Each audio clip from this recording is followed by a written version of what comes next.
my life, be it business negotiations or even in marriage or even raising kids or career decisions, how do I know what is it that works?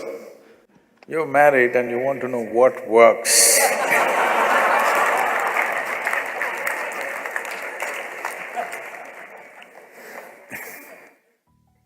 See, you must be like God, that you are a silent partner,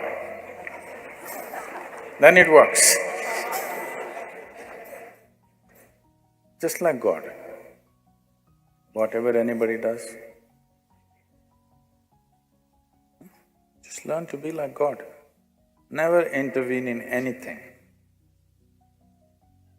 Every day in the morning, every kind of idiot will tell you what you should do today. You just listen. Just like God.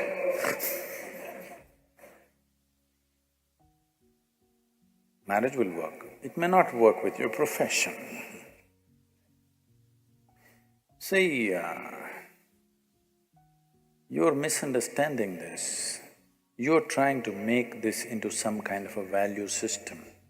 You're trying to make it your philosophy. I will do only what works. Well, you took an oath, I will do only what works. Now you don't know what works. Because what works will not come with an oath or a commandment. What works comes with constant observation and evolution of who you are, isn't it? Hello? The same things, how you made them work, how clumsily you made something work 10 years ago, the same thing you may be doing it with ease today, isn't it so? Or you may be doing it clumsily today, you were doing it well at one time. Whichever way, whichever kind of evolution has happened. So, what works is not some kind of a formula. It is an evolution of a human being to come to what works on all levels of life. This is like reading… I mean, you're just falling out of a self-help book. No, I'm not a self-help book. Do what works. Do whatever the hell you want. What's my problem? But what's the point of doing something that doesn't work? Hello? I'm not telling you, you should do only what works. Do whatever the hell you want. But for your life, because it's a limited amount of time, what is the point doing something that does not work, isn't it? Either it should work for you or it should work for people around you. If it doesn't work for you and anybody around you, what is the point of doing that damn thing? This happened. Soldiers, American soldiers were leaving on duty. So, one of them told the other, you know Steve's wife, she read 3 Musketeers and she delivered triplets. This is, oh my God, my wife is reading Birth of a Nation. What am I supposed to do? That's not how it works.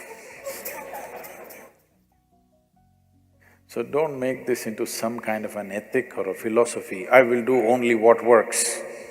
Well, just to see what works needs a lot of application even for the smallest damn things, isn't it?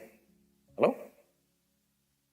To do a smallest thing, like hitting a ball or kicking a ball straight, you know how much it takes?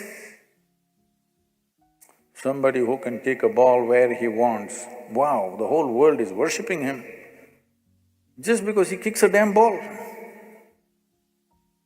Yes or no? Because people understand what it takes. Nobody is worshipping him because he kicks a ball, because people can see what has gone into it. Isn't it so? People can see what has gone into to be able to kick a ball the way he is kicking, what has gone into it, his life has gone into it. So, don't make philosophies and ethics out of everything, or don't tell yourself a commandment, I will do only what works.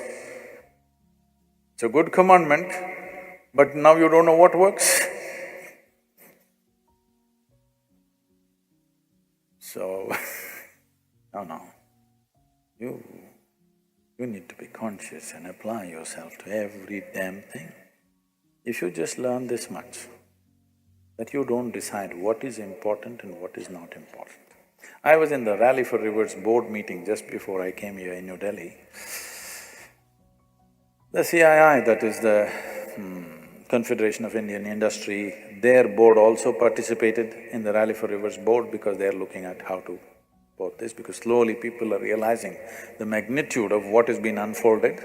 Everybody's trying to be part of it. We have an eminent board, the CEO of the World Wildlife Fund and the topmost water experts and the topmost farmers producer organization people.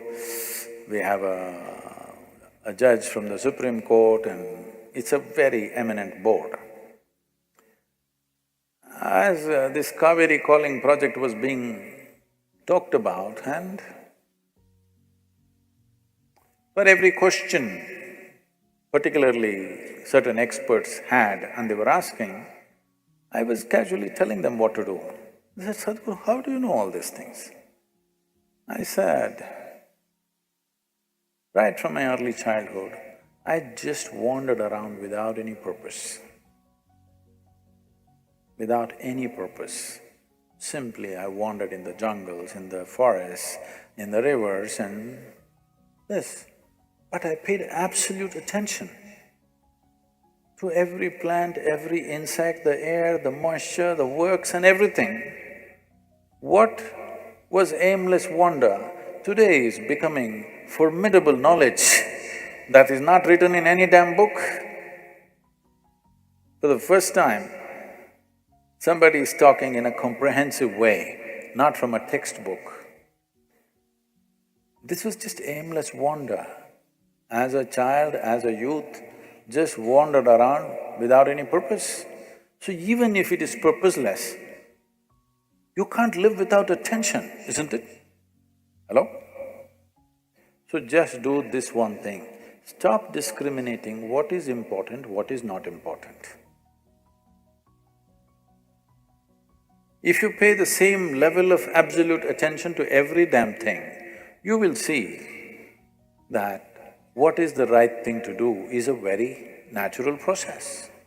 But you have already decided what is important, what is not important, how will you evolve, what is the right thing to do? Half the world is already been given up because it's not important.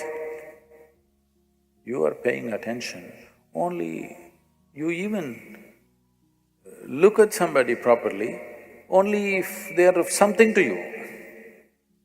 No, I looked at everybody, absolutely. Every life, every damn thing, every pebble, every moment that was happening in the earth, in the atmosphere, everything, not as a study, simply because I had eyes and I had an attention span. I paid attention to everything. Today they're saying this is something phenomenal. I was just laughing and saying, see, I just wandered aimlessly, everybody thought I'm just a vagabond. But now this aimless wandering is paying off in a huge way.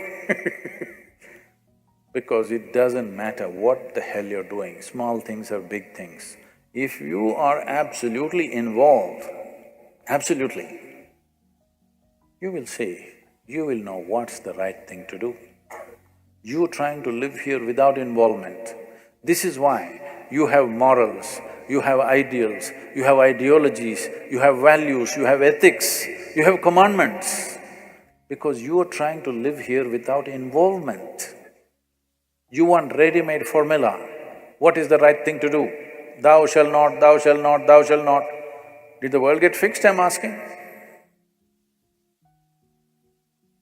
Every goddamn school-going children knows what is the right thing to do. Has it worked? It's not worked because you think there is a substitute for involvement. There is no substitute for involvement. Where there is no involvement, there will be no life. So don't try to make formulas or ideals or ideologies out of life. All life takes is absolute involvement, unbridled involvement, not distinguishing who is who, what is what, just absolutely involved with everything that you're in touch with right now. If you do this one thing, well, according to your level of intelligence, and nature also should yield. With all this, you will know what is the best thing to do, given your perspective, of course. See, right now, if you bring a man of certain capability, he may do something in a given situation. That's not the right thing to do for you, isn't it? You must know what is the right thing for you to do in a given situation. You won't be able to do what he does. You must be able to do what you can do to the best of your ability. That is the right thing to do in your life. You don't try to do like somebody else. So that will be the problem the moment you decide what is the right thing to do. No, there is no ready-made solution. Involvement, there is no substitute for involvement. Where there is no involvement, there is no life. Let 2019 be a life of absolute involvement, because if you want to experience this life, you need involvement. Whatever the hell you do, will you do it with absolute involvement in the coming months? See, I'm a really nice guru, okay? I'm a really nice guru. Because I'm not telling you, this is the thing to do. Everybody who came are always trying to tell you, this is the thing to do. I'm just telling you, do whatever the hell you want. Do it well. And that cannot be done without involvement, isn't it? Small things and big things. Will you do it with total involvement? How you wake up in the morning, total involvement. How you brush your teeth, total involvement. How you shit, total involvement. How you eat, total involvement. How you do your Shambhavi, total involvement. Everything that you do not distinguish what is small, what is big. When I said shit, you said he. Okay, then don't do it. If you think it is not important, or if you think it's dirty, you should not do it. I'm saying, do not make a distinction what is filthy and what is sacred. This is where the key is. Because involvement means unprejudiced inclusion also. The moment you say, this is sacred, this is filthy, can you involve with the filthy? Hello? You will be constipated. Yes, and then nothing will work. So 2019, a year of absolute involvement, indiscriminate involvement. Not indiscriminate action, indiscriminate involvement. Can you look at a weed outside with as much involvement as you would look at your child? This is all you need to do. Just bring this kind of involvement, unprejudiced, absolute involvement. You will see life will blossom in a wonderful way. 2019, you must blossom. Those who are chasing enlightenment, just relax a bit and just be involved with whatever the hell you're doing. Life will happen in a wonderful way.